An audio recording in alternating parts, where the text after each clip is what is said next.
आज के इस ट्यूटोरियल में मैं आपको बताऊंगा एक और एसईओ टूल। तो देखिए, पिछले ट्यूटोरियल में मैंने एसईओ साइट चेकअप के बारे में बताया था बहुत अच्छी तरीके से। अब मैं बता रहा हूँ WooRank.com के बारे में। ठीक है, WooRank अनदर एक बहुत अच्छा टूल है। और एक चीज और मैं बता दूं कि आपको पता ना हो तो मैं 10 ऐसे टूल बता रहा हूं जो आपके एसईओ को बहुत आसान बना देगा फॉर वेबसाइट एनालिसिस। तो देख रहे होंगे ये पूरा वेबसाइट है WooRank। जैसे फॉर एग्जांपल ये कैसे रिपोर्ट देते हैं, कैसे क्या देता है, ये पूरा एक होम पेज है।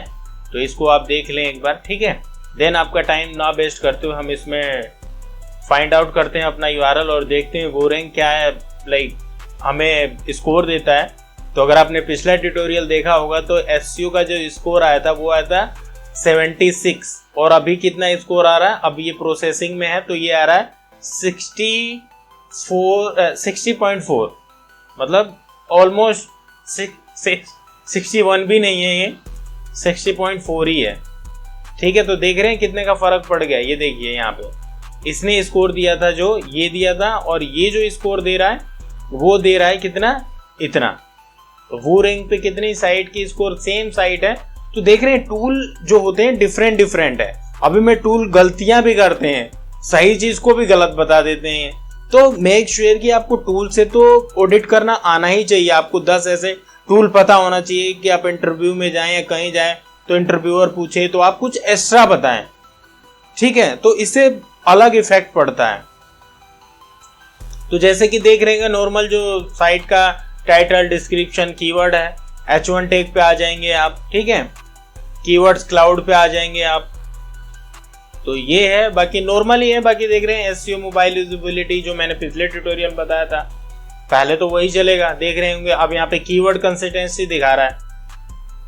कंसिस्टेंसी क्या है कीवर्ड की, मतलब तो ये क्या करते हैं, कीवर्ड जो आपने डाला है उसको फैच नहीं कर रहा है, ये गूगल जो आपके होम पेज पे कंटेंट है वहां से ये कीवर्ड फैच कर रहा है। बेसिकली मैं एक चीज में और आपको समझा दूं, तो डोंट थिंक कि जो आपने कीवर्ड इंप्लीमेंट करा हो, जो कीवर्ड टारगेट करना चाह रहे हैं वो कीवर्ड कोई टूल नहीं दिखाते हैं और कोई टूल वो कीवर्ड दिखाते हैं जो आप टारगेट कर रहे हो। ठीक है, गूगल प्लस का पब्लिशर कोड आजकल डलता है, तो अभी इसमें नहीं डाला है। तो मेक श्योर कि ये आप जाएंगे तो पढ़ सकते हैं बकायदा। ये टूल इतने अच्छे भी हैं कि अगर आप बिगनर्स हो तो आपको पढ़ने के लिए भी पूरा, अब आपको नहीं पता कि भाई क्या है गूगल पब्लिशर, क्या है तो कोड भी लगाने के लिए कैसे दिया हुआ है, क्या होता है, ये भी मतलब सब कुछ लिखा हुआ है और आप समझ भी सकते हैं अगर पढ़ेंगे तो।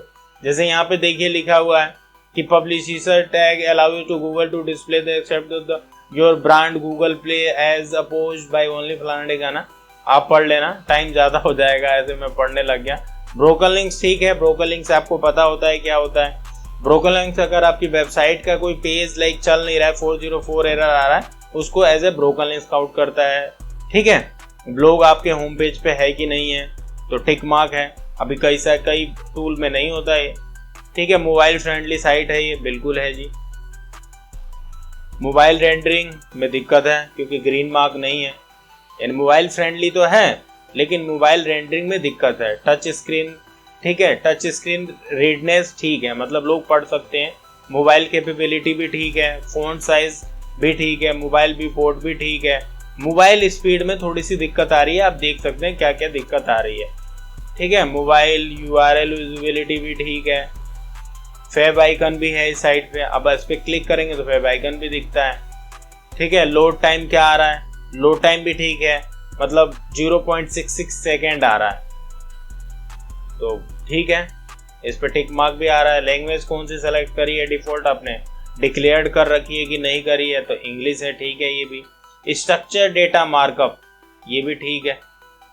ठीक है, डोमेन की अथॉरिटी, डीए जिसको कहते हैं, जो मोज आपको देता है। Technology very important. अब देखिए जो मैंने पिछला ट्यूटोरियल बताया था एसईओ और अब ये डिफरेंट क्या आ गया। ठीक है, डिफरेंट अभी देखिए मैंने अब एक गलती पकड़ी है मैंने, पहले वो चेक कर लेता हूं मैं, शायद वो मिलेगा नहीं मुझे। स्पीड में आएंगे तो ये आपका आ रहा है, पेज आ गया, URL redirection, save browsing test, actually मैं लैंग्वेज देख रहा था कि लैंग्वेज उस टूल में नहीं दिखा रहा था। ठीक है, डोमेन अथॉरिटी मैंने बता दिया कि डीए होता है जो मोज प्रोवाइड करता है आपको, ये बल्कि डोमेन अथॉरिटी नहीं है, डोमेन एवेलिटी है। तो मैं ही गलत हूँ यहाँ तो। ठीक है, जो मैं आपको बता रहा हूँ टेक्नोलॉजी, देखिए जो पिछला नहीं बता रहा था ये टेक्नोलॉजी इसने बताई कि किस टेक्नोलॉजी से इस सर्वर की आईपी क्या है, कहाँ का आईपी है ये। ठीक है, टेक्नोलॉजी क्या यूज हो रखा है इस वेबसाइट को बनाने में, jQuery, PHP, वर्डप्रेस, यूट्यूब में क्या है। तो ये बहुत अच्छी चीज, इसमें नया क्या मिला आपको, टेक्नोलॉजी जो पहले वाले टूल में नहीं मिला था। स्पीड टिप्स दिया हुआ है, अभी आपने पिछला देखा होगा तो स्पीड बहुत अच्छा बता रहा था, अब यहाँ पे आपको स्पीड बढ़ाने की जरूरत मिल गई, टू बैड ये लिखा हुआ है। मतलब CSS में दिक्कत हो जाती है, जावा स्क्रिप्ट फाइल में कोई दिक्कत होती है, प्लगइन से भी आते हैं तो वहां से भी दिक्कत होने लगती है। तो आप सब कुछ पेज स्पीड पे मतलब सब ठीक नहीं कर सकते। ठीक है, SSL स्कोर आ रहा है, SSL ठीक है।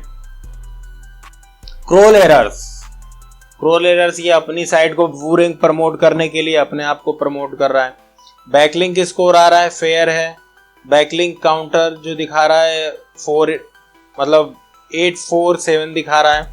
सोशल में देखा जाए तो फेसबुक व्यूज बहुत गलत दिखाता है ये, भैया इस पे आप भरोसा मत करना। ट्विटर का ठीक है। अब ट्विटर का मैं देखिए, ट्विटर ने इसने पूरी इंफॉर्मेशन दी है, ट्विटर का पूरा नेम दिया है, डिस्क्रिप्शन आया है, नाम आया है, फॉलोअर्स। तो चलिए देख लेते हैं कि एग्जैक्ट क्या है। तो ट्विटर पे गए हम, अब यहाँ पे देख रहे हैं ट्वीट, फॉलोइंग, फॉलोअर्स और लाइक्स। तो फॉलोअर्स अभी कितने हैं, 558 यानी 558। ठीक है, तो यहाँ पे देखिए कितने हैं फॉलोअर्स, 557 यानी 3 इसने कम दिखाए। तो ठीक है, इतना तो चल जाता है ना।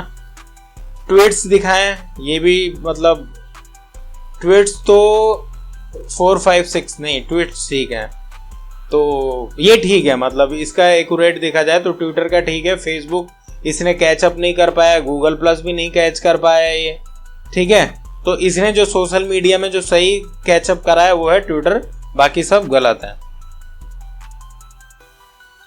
तो ये सब है इस ट्यूटोरियल में भी। आप राइट हैंड साइड में देखेंगे तो SEO वाले कुछ ज़्यादा ही आप जा सकते हैं। ठीक है, ये देखिए जैसे यहाँ पे SEO, mobile usability, technology, crawl errors. अगर आपकी वेबसाइट की किसी की टेक्नोलॉजी जाननी है तो सिंपल आओ, अगर SEO, मोबाइल यूजेबिलिटी, टेक्नोलॉजी, मतलब इजीली आपको सिर्फ टेक्नोलॉजी जाननी है तो टेक्नोलॉजी पे आ जाओ। क्योंकि कई बार हमें देखना पड़ता है भाई वेबसाइट किस प्लेटफॉर्म पे बनी है, .NET में बनी है, मैजेंटो में बनी है, वर्डप्रेस में बनी है, HTML में बनी है। तो सिंपल आओ, आप 1 मिनट का काम है, आप जान सकते हो। बट आपको पता होना चाहिए कि वो रैंक से हम कर सकते हैं। तो ठीक है, देखा होगा कि जो पहला जो मैंने बताया था टूल और जो अभी टूल बताया इसमें कितना डिफरेंस है। प्लस पॉइंट का भी डिफरेंट है, वो 76 दे रही थी, ये देख कितना दे रही है, 60.4। और इसमें कुछ नई चीजें भी हैं, टेक्नोलॉजी नया आ गया और कुछ और चीजें नई आ गई। तो ऐसे भी मैं बताऊंगा, जो अभी तो मैंने 2 ही टूल बताए हैं आपको इस सीरीज में, ऐसे 8 और भी टूल बताऊंगा। तो ये है इस ट्यूटोरियल में। तो thank you so much for watching. और भी ऐसे टिप्स एंड ट्रिक्स जानने के लिए इस चैनल को लाइक एंड सब्सक्राइब जरूर करें। Thank you so much for watching.